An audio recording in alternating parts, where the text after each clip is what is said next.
नमस्कार, मैं गौरी और आप देख रहे हैं इंडिया पब्लिक खबर। चीन के विदेश मंत्री वांग यी इस वक्त 2 दिवसीय दौरे पर भारत आए हुए हैं। आज उनकी यात्रा का दूसरा दिन है। कल वांग यी ने विदेश मंत्री एस जयशंकर से मुलाकात की थी। आज उनकी मुलाकात एनएसए अजीत डोभाल से हुई।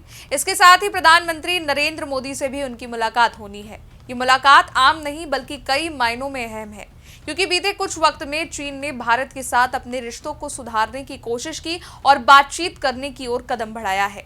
वांग यी का ये दौरा खास तौर पर से सीमा विवाद पर होने वाली स्पेशल रिप्रेजेंटेटिव्स डायलॉग की नई राउंड बैठक के लिए है। सीमावाद में वांग और डोभाल दोनों ही अपॉइंटेड स्पेशल रिप्रेजेंटेटिव हैं। चलिए इसको समझते हैं। तो भारत और चीन के बीच रिश्तों की कड़वाहट अब कम होती जा रही है। एक दूसरे को प्रतिद्वंदी के तौर पर देखने वाले भारत चीन के रिश्तों में अब करीबी आ रही है और ये बात सबसे ज्यादा अमेरिका को चुभ रही है।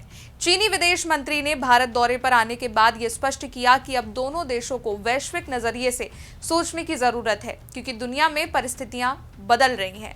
इस मुलाकात ने जहां चीन के दोस्ती के हाथ को आगे बढ़ाया, तो साथ ही चीन ने भारत को एक साथ कई खुशखबरी दी हैं। चीन की ओर से भारत पर लगे महत्वपूर्ण निर्यात प्रतिबंध हटा लिए हैं और अब वो भारत को रेयर अर्थ को खोदने वाली मशीनों के निर्यात के साथ रेयर अर्थ सप्लाई भी करेगा। चीन ने बताया कि उसने भारत को खाद्य दुर्लभ पृथ्वी खनिजों के साथ साथ सुरंग खोदने वाली मशीनें भी निर्यात करना सोचा है।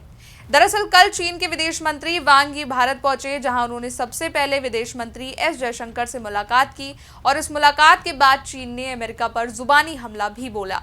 इस बैठक में विदेश मंत्री एस जयशंकर ने कहा कि वांग यी की यात्रा द्विपक्षीय संबंधों की समीक्षा का अवसर है। महामहिम हमारे संबंधों में कठिन दौर देखने के बाद अब दोनों देश आगे बढ़ना चाहते हैं। इसके लिए दोनों पक्षों की ओर से एक स्पष्ट और रचनात्मक दृष्टिकोण की जरूरत है। इस कोशिश में हमें 3 परस्पर सिद्धांतों परस्पर सम्मान, परस्पर संवेदनशीलता और परस्पर हित से निर्देशित होना चाहिए। मतभेद विवाद नहीं बनने चाहिए, ना ही प्रतिस्पर्धा संघर्ष। जब दुनिया के 2 बड़े देश मिलते हैं तो स्वाभाविक है कि अंतर्राष्ट्रीय स्थिति पर भी चर्चा होगी। हम एक निष्पक्ष, संतुलित और बहुध्रुवीय विश्व व्यवस्था चाहते हैं, जिसमें बहुध्रुवीय एशिया भी शामिल हो। सुधारित बहुपक्षवाद भी आज की जरूरत है। वर्तमान परिवेश में वैश्विक अर्थव्यवस्था में स्थिरता बनाए रखना और उसे बढ़ाना भी स्पष्ट रूप से जरूरी है। तो इसके अलावा चीन के विदेश मंत्री वांग यी ने कहा, अब दोनों देशों को वैश्विक नजरिए से सोचने की जरूरत है, क्योंकि दुनिया में परिस्थितियां अलग बन रही हैं। इस समय दोनों देशों को एक दूसरे को प्रतिद्वंदी या खतरा नहीं बल्कि साझेदार और अवसर के रूप में देखना चाहिए।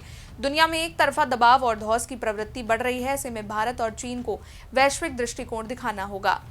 दरअसल पिछले दिनों अमेरिका ने भारत और चीन पर रूस के साथ व्यापार करने को लेकर टैरिफ लगाया है और साथ ही दोनों देशों को रूस के साथ तेल व्यापार न करने की नसीहत भी दी, जिसको लेकर वांग यी ने ट्रंप पर धौंस जमाने वाला तंज कसा।